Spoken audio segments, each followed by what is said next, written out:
So, ang gagawin ko ngayon, magre-refill ako ng gasolina, itong generator. Kasi ginamit ko to eh. Yung nakaraan lang na brown out. Tapos naubos na yung gasolina. So ngayon magre-refill ako. May video ko na rin para ipakita kung paano ba yung tamang mixture ng gas tsaka ng oil.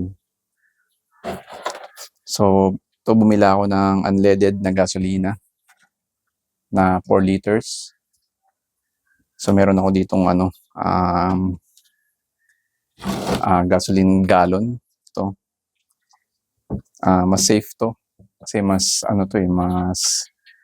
mas high quality kumpara dun sa mga lagay ng tubig.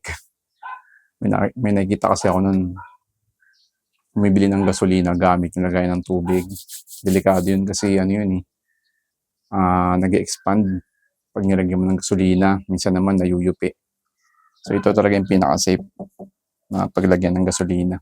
Pwede mo pang ilagay dito ng mas matagal pa. Tapos yung 2-stroke oil na ginagamit ko itong sa Petron. Yan, 2T, Power Burn, 2-stroke oil. Kasi ito yung requirement niya. Yan. Kahit anong brand, basta 2-stroke. So, meron ako ditong 4 liters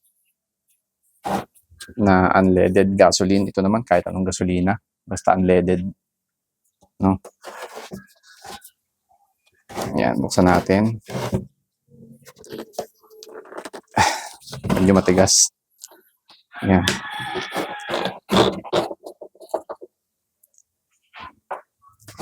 Tapos, ang mixture nito, ang tamang mixture is 4 liters na gas. Tapos, nakikita niyo yung cup nito.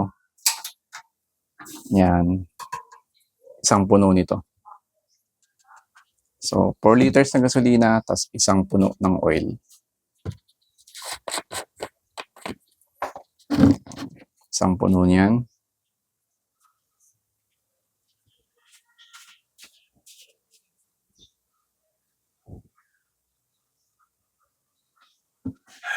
Tapos lagay natin dito.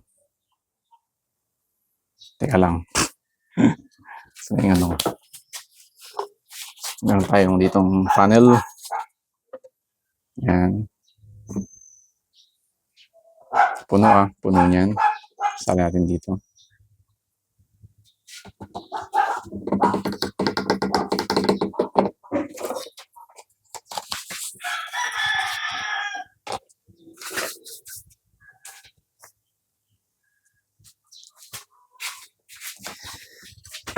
Tapos pagkasalin,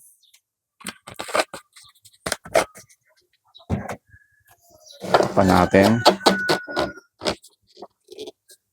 Tapos halu-haluin lang natin.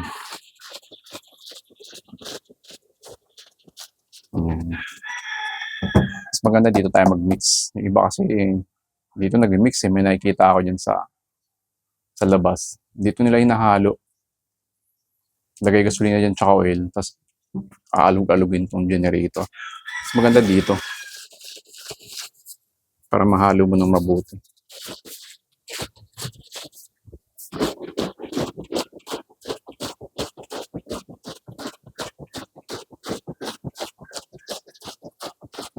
Yan. Tapos pagtingin mong halong-halo na talaga,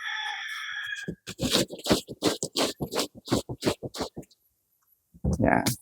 Sari na natin dito.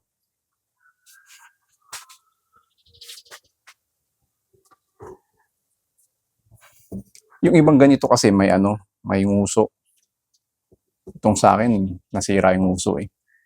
Kaya ang ginagawa ko na lang, itong panel na lang ulit. So, meron akong funnel dito, imbudo.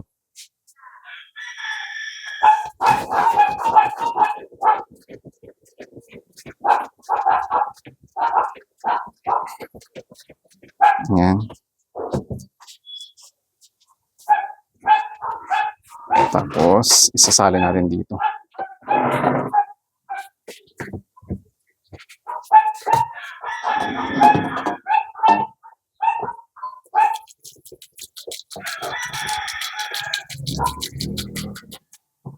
Yan.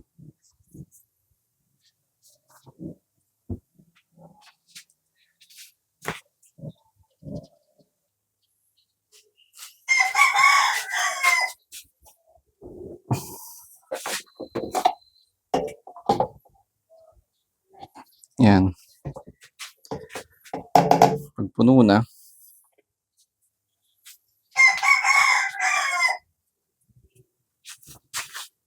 ganito na itsura yung pagpuno. Yan, puno na yung gasolina. Hanggang dyan lang, okay na yan. Huwag na mag-overflow. Pag puno na, takpan na uli natin ito.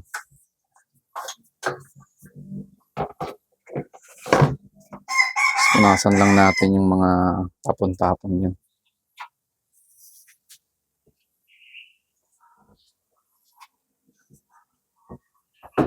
Yan.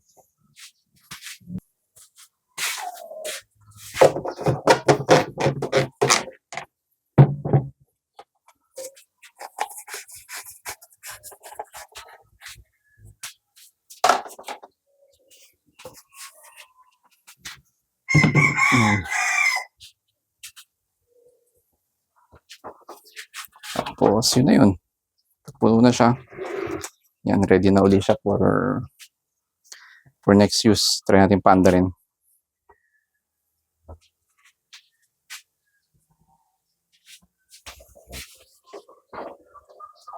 Yan.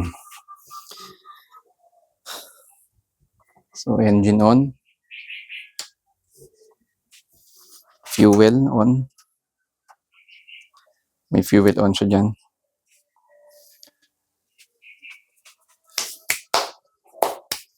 Tapos, yung coil, hilahin natin.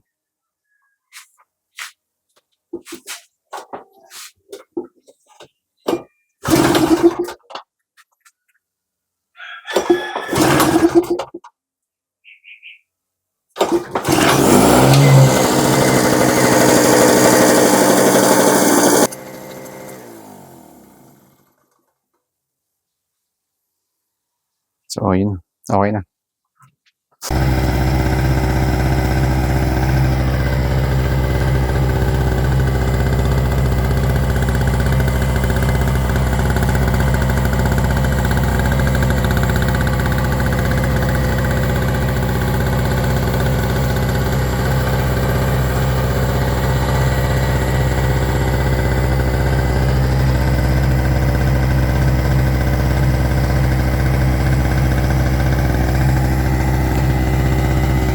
Yan, ganyan siya kaingay.